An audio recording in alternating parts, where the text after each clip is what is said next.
Welcome to the Psychology World podcast with me, Connor Whiteley, psychology student and international best-selling psychology author of over 30 psychology books, bringing you the latest psychology news, fascinating psychology topics and more each week.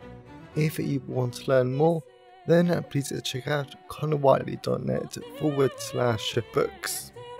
And don't forget to like and subscribe to the YouTube video or follow on your favourite podcast app.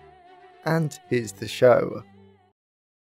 Hi everyone, and welcome to episode 330 of the Psychology World podcast with me, Connor Whiteley. And today's episode is on why do book bans harm mental health? And it is Tuesday the 10th of June 2025 as I recorded. So as we continue our Pride Month celebrations here on the podcast, I really wanted to look at book bans, because book bans I think are one, absolutely ridiculous, because they're just beyond silly. But what I also find quite interesting is that they don't only harm the mental health of minorities, they harm the mental health of school children, librarians, school staff, parents, and so many other people that you would originally never think would be impacted by book bans. But today's really interesting and fascinating podcast episode really does dive into why book bans harm everyone's mental health over time, and it's fascinating. I really enjoyed it, and this is just such an eye-opening podcast episode that has actually cemented my hate for book bans even more. So, by the end of today's podcast episode, you're going to understand how and why the book bans impacted the mental health of a lot of different people, including authors, children, parents, staff, and a whole bunch of other people. So, it's a brilliant podcast episode. You've got that to look forward to in the content part of today's episode.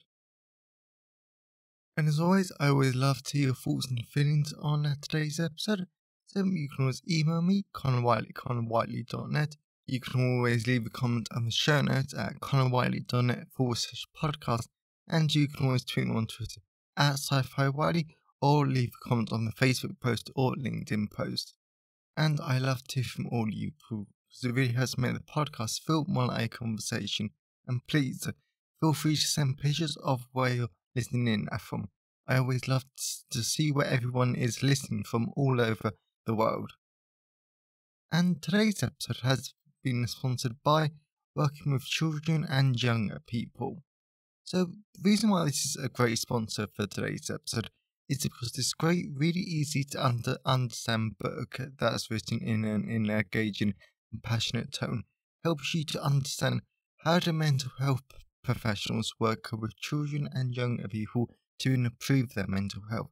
And yes, this is written from a clinical psychology perspective, but we also talk about the other professionals that clinical psychologists have to work with. For example, pediatricians, doctors, speech and language therapists, psychological well-being practitioners, and so many other great professions that work with psychology to be able to improve the mental health of our children and younger people. And then we also look at the CAM system here in the UK. We also look at pediatric psychology, which is a fascinating area, and I'm starting to learn more and more about that because it's really interesting to me, and so many other great areas. So if you want to learn more about working with children and young people, then definitely check it out. So that's Working with Children and Young People, available from all major ebook retailers, and you can order the paperback and hardback version from Amazon, your local library or local bookstore if you request it. And you can get the audiobook narrated by artificial intelligence at selected audiobook retailers like Spotify, Kobo, Google Play, Barnes & Noble, and selected library systems like Bibliotheca, Overdrive, and Baker & Taylor. So whilst buying books helps to support the creation and the editing of the podcast, My time is sponsored by my wonderful patrons, and as always, a massive thank you to my patrons, as your support shows that you like the show and you want to continue. So if you wanted to become a patron of the show and get access to tons of great rewards, including over 60 exclusive blog posts, which will be made into podcast episodes for weeks, months, or even years, and if you want early access to the podcast episodes, then definitely check out patreon.com/the Psychology World podcast. Or if you want to support the podcast on a one-off basis, then now you can at buymeacoffee.com/Con Whiteley. So that's enough of the introductory matter. Let's move on to the content part of today's episode.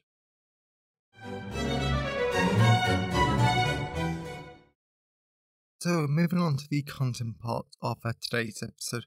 So we're going to be talking about why do book bans harm mental health. It's a fascinating podcast episode that's really timely and important because there's been a dramatic rise in the number of books that are being banned for having LGBT plus themes and characters and a whole bunch of different reasons. So it's a brilliant podcast episode, so let's dive into it. Why do book bans harm mental health?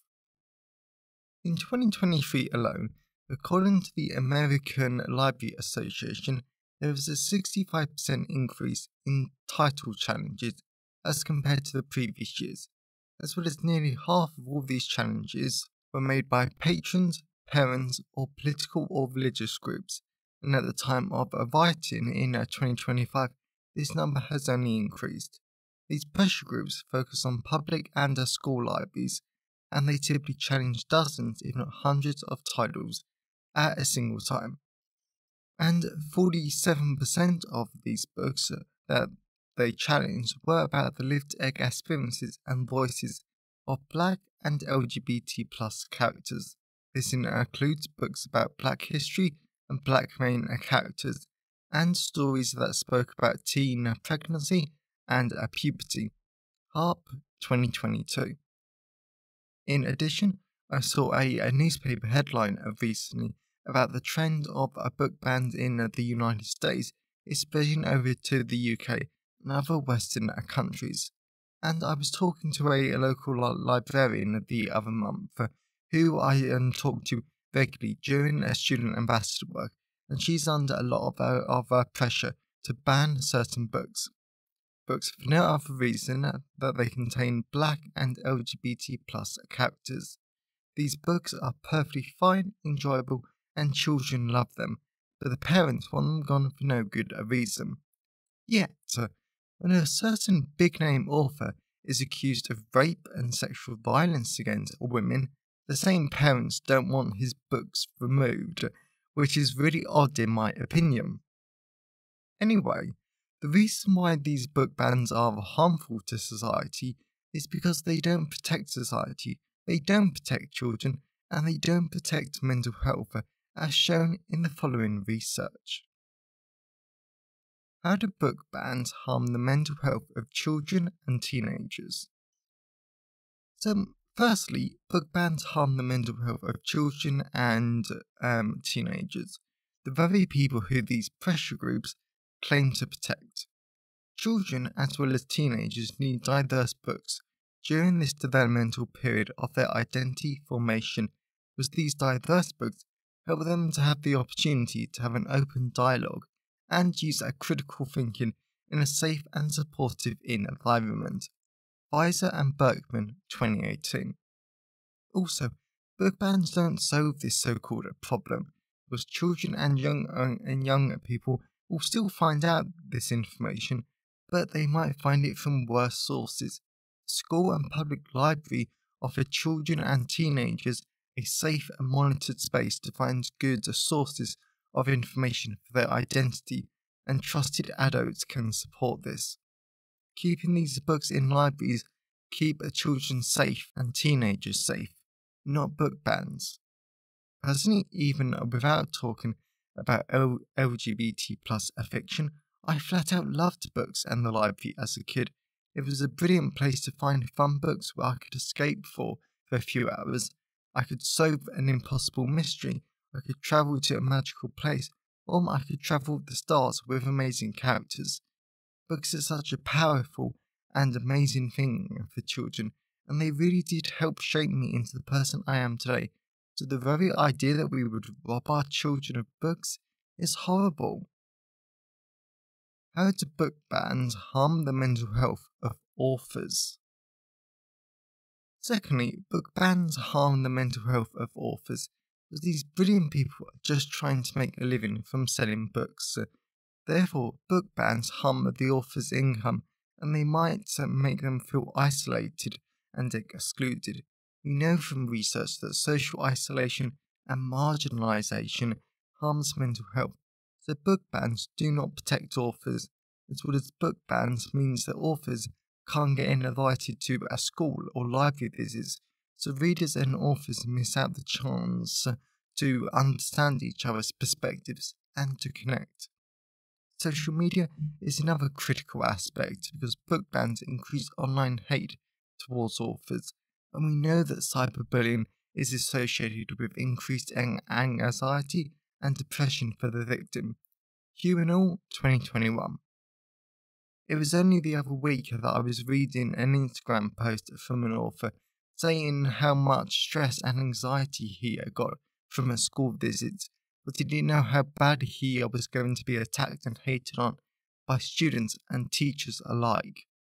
Book bans only increase this awful behaviour. Personally, as an author myself, I flat out love connecting with, and it really makes my day when a reader says that they enjoyed my story, my characters, and some aspect of my work. I love connecting with readers because I find it interesting to hear what they have to say and what they enjoyed most. Sometimes it isn't what I enjoyed most, and that's the best bit about these interactions. Yet book bans would rob me of these wonderful interactions. And if I'm having a bad day, then these interactions can make a world of a difference. It is wrong to steal these interactions from authors. How do book bans harm the mental health of school staff and librarians?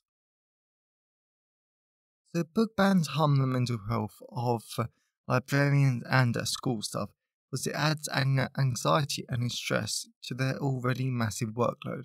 It creates an atmosphere of censorship, and this is one of the reasons behind the increase in mental health difficulties amongst teaching staff in recent years. Shazza 2024.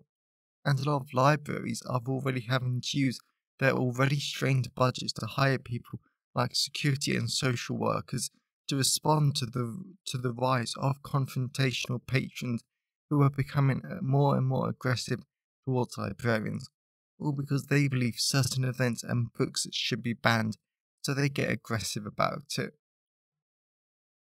I know how stretched and underappreciated librarians already are, without the added stress and anxiety of censorship being added to their workload. Librarians are some of the most amazing, kindest, and most brilliant people I've ever had the pleasure of meeting, so it makes me sad that they are being abused for doing nothing wrong. Book bans should never happen, because they harm the mental health of these brilliant librarians and school staff. How do book bans harm the mental health of marginalised individuals? So I left my main community till last because I wanted to show you first of all that book bans have further reaching implications beyond marginalised individuals. Therefore, it is books that are written by and include characters of marginalised individuals that are most often challenged in these book bans. And this is bad because LGBT plus individuals are nearly 3 times more likely than heterosexual people to develop a mental health condition like depression, anxiety, and some studies say that 45% of LGBT plus youth seriously consider attempting suicide. The Trevor Project, 2022. And we know from research like Williams 2018 that people of colour experience higher rates of mental health difficulties, in addition to experiencing increased barriers to mental health treatment, largely because of socio-economic barriers, stigma, and discrimination. Ultimately, if you ban books about the history and lived experience of marginalised people, then this only increases feelings of exclusion and invisibility and intensifies the risk of them developing mental health difficulties. Pickering, 2023. Book bans do not protect children, they do not protect mental health, and book bans risk increasing the suicide rate of marginalised children. Personally, reading gay romance as a late teenager certainly didn't make me gay, and it saved me, it helped me, and it showed me that no matter how dark and horrific my life seemed, there was hope. It might have only been a sliver of light, and hope at the end of a very dark, abusive and twisted and terrifying tunnel, but I was in fear for my life every second of every day. But gay romance books gave me a moment of peace, and maybe those precious moments of peace were why I didn't end up being just another gay suicide statistic. Books really can save lives. Conclusion. At the end of this podcast episode, we all need to know that when books are banned, nobody wins and everyone is harmed. Not only because it decreases reading, but it turns our attention towards social media, television, and doom scrolling on the internet. According to Fifth and all, 2018, this negatively impacts the brain's ability to sustain attention for longer periods of time, discourages analytic thinking, and it reduces long-term memory formation. In addition, book bans and the associated censorship increases discrimination as readers get the message that certain topics and groups are bad, so this closes off our minds towards reading, understanding and learning what these topics and groups are actually about, rogues in all 2021, and often why these topics and groups are so amazing. Final negative impact of a book ban is that it reduces the most important benefit of reading. It reduces our empathy. Research like Kazada 2019 shows us that reading books with characters that aren't like you is the best way to build empathy. Do we really want to live in a world with reduced empathy? I don't, and chances are neither do you. Of course, I won't deny that parents have the right to influence, not dictate, what their child reads, but banning books is detrimental to their mental health.